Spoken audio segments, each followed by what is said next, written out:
बहुत हुआ सम्मान बेटा, बहुत हुआ सम्मान, बहुत हुआ सम्मान। भाई साहब, हमारे यहाँ देखिए फिल्म इंडस्ट्री के जो महान कलाकार हैं, है ना, जैसे अमिताभ बच्चन जी, सदी के महानायक, अक्षय कुमार जी और अनुपम खेर जी, ये जितने भी जी लोग हैं, ये बहुत बड़े देशभक्त हैं। बिल्कुल। देखते नहीं कि जैसे कभी भी कोई जरूरत देश को और ये होता है तो तुरंत ट्वीट करते हैं ये लोग देश हित में। तो मैं आपको बता रहा हूं, सबके जीवन में बड़ा बदलाव आता है। पहले ये लोग जो है देशद्रोही हुआ करते थे 2014 के पहले।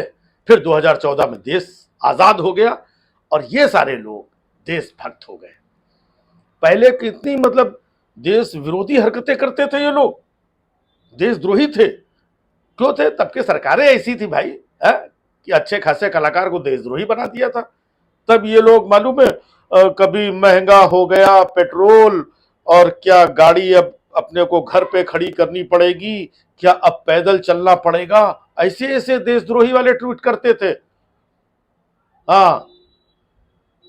और कभी कहीं किसी महिला के साथ दुराचार होता था तो लिखते थे, क्या अब ये महिलाओं के लिए देश सुरक्षित नहीं है, कौन जवाब देगा, क्या महिलाएं, क्या बच्चा। और ये निर्भया कांड में कैंडल वैंडल लेकर के सब लोग मतलब देशद्रोही जैसी हरकतें करते थे, महंगाई पे भी ट्वीट कर देते थे। यही अमिताभ बच्चन साहब हमारे, अक्षय कुमार साहब, है ना, अनुपम खेर साहब, ऐसे और भी कई साहब है। हाँ, पहले देशद्रोही हरकतें करते थे, अब देखिए भाई साहब, अब एकदम 2014 से बिल्कुल देशभक्त बन गए हैं। आपने देखा भाई साहब, पहलवान लड़कियां पकड़ पकड़ खींची जा रही थी, इतना बड़ा दुराचार हुआ, देश में हाहाकार हुआ, लेकिन मजा लेगी कोई? एकदम चुप, किसी ने कुछ बोला हो? है? वही बच्चन साहब जो पहले अपना हाय किया करते थे, अब वो साए से एकदम चुपचाप निकल जाते हैं कि जैसे कुछ हुआ ही नहीं है, उनको कुछ पता ही नहीं है। ना ना, ट्वीट तो बहुत दूर की बात हो गई है। किसानों के साथ देखिए कितना बड़ा, साल भर बेचारे वो बैठे रहे, है ना।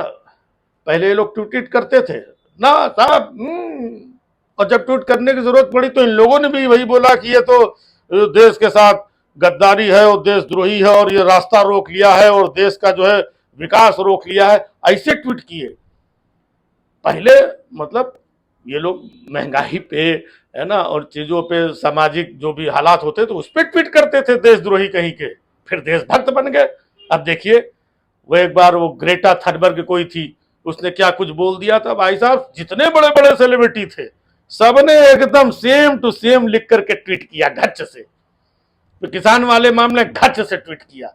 अब ये देखिए, है ना, लक्षद्वीप घच्च से ट्वीट किया। और ट्वीट कर कौन ना है? अक्षय कुमार जैसे लोग, जो खुद जो है जैसे ही मौका मिलता है मालदीव में पड़े रहते हैं, लेकिन ट्वीट करने के लिए लक्षद्वीप में आ जाते हैं लपक करके। और बाकी जो देश के मामले हैं ना, सब चुप। नहीं, असल में क्या है, मजबूरी भी है इनकी, क्योंकि क्या ट्वीट करना है, ये इनको बेचारे अपने शूटिंग वूटिंग में रहते हैं, इनको पता नहीं होता है, तो इनको कोई राइटर इसके लिए भी चाहिए होता है। हाँ, कोई राइटर लिख करके देता, अब वो राइटर किसी का भी हो। हाँ, हो सकता है दिल्ली में राइटर बैठ करके वहां से अच्छी स्क्रिप्ट लिखता है, फिर वो स्क्रिप्ट लिख करके इनको भेजता है, फिर जैसा भेजता है वैसे ये भी ट्वीट कर देते हैं। वैसे तो वो अजय देवगन आ जाएंगे, अनुपम खेर आ जाएंगे, अमिताभ बच्चन आ जाएंगे, अक्षय कुमार आ जाएंगे, वैसे ही ट्वीट करेंगे। पहले ये लोग महंगाई, पेट्रोल पेट्रोल महंगा हो गया, अब बताइए गाड़ी खड़ी करनी पड़ेगी क्या, ऐसे ट्वीट करते थे। लेकिन अब देखो, आजाद हो गया देश और ये देशभक्त लोग हो गए हैं। अब अक्षय कुमार जा करके हमारे देश के प्रधानमंत्री से ऐसा मतलब पूछते कि प्रधानमंत्री जी ये बताइए कि जो आम होता है वो आप मतलब चूस के खाते हैं कि ऐसा चाट करके खाते हैं? देखा कितना बड़ा देश है, हित का सवाल है पूछा उन्होंने। तो ये है मामला। तो पहले ये सब देशद्रोही थे, अब ये सब देशभक्त हो गए हैं। जहां जैसा जरूरत पड़ा तुरंत स्क्रिप्ट आती है दिल्ली से, वहां राइटर बड़े बड़े बैठे। बंबई में इतने अच्छे राइटर नहीं है, ये तो शूटिंग वूटिंग वाला फिल्में लिख देते हैं, बाकी बड़े राइटर वहां बैठे हैं, वहां से स्क्रिप्ट आती है। लोग जो है देशभक्त है, देश हित में, चाहे वो लक्षद्वीप की बात हो, चाहे वो किसानों को जो बोलना हो ये हो। लेकिन जहां पर पहलवानों की बात हो, अभी देखो बनारस में इतना बड़ा एक कांड हो गया, एक बच्ची के साथ में 3-3 लोगों ने दरिंदगी की। भाई साहब चुप। और तब देखिए निर्भया कांड में सब अपना कैंडल वैंडल ले करके और ट्वीट ट्वीट सब एक्टिव थे, लेकिन अब देशभक्त हो गए हैं भाई, अब एकदम चुप रहते हैं। और हो भी क्यों ना भाई, मजबूरी भी है, इनकी भी मजबूरी समझिए। एक बार वो जो अपना कपिल शर्मा है ना, हाँ, उसने रात में अपना धर के धीमे से और ट्वीट कर दिया था कि ये क्या भ्रष्टाचार है, किस तरीके से घूस मांगी जा रही हो, किस तरीके से ये वो कर दिया। अब देखा भाई साहब 2 दिन के अंदर खच से उसका घर वर गिरा दिया गया। 1 महीने तक बेचारा इधर उधर भागा भागा घूम रहा था, देश का इतना बड़ा कॉमेडियन छिपते छिपाते घूम रहा था। फिर आकर के उधर जा करके कहीं अपना अपना दंडवत कराया देश हित में, अपना माथा टेक आया देश हित में, और फिर देश हित में आज तक जो भी काम कर रहा है वो देश हित में कर रहा है। चुपचाप अपना उधर हंसाता रहता है देश हित में, चुपचाप एकदम चुप।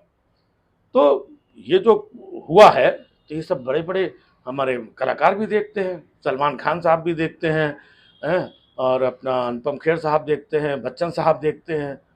तो इन लोगों को लगता है कि नहीं, हम गुरु जो है पहले देशद्रोही थे, अब सही टाइप के, अब हम लोग देशभक्त बन गए, और यही देशभक्ति बरकरार बरकरार रखो जब तक देश ये है।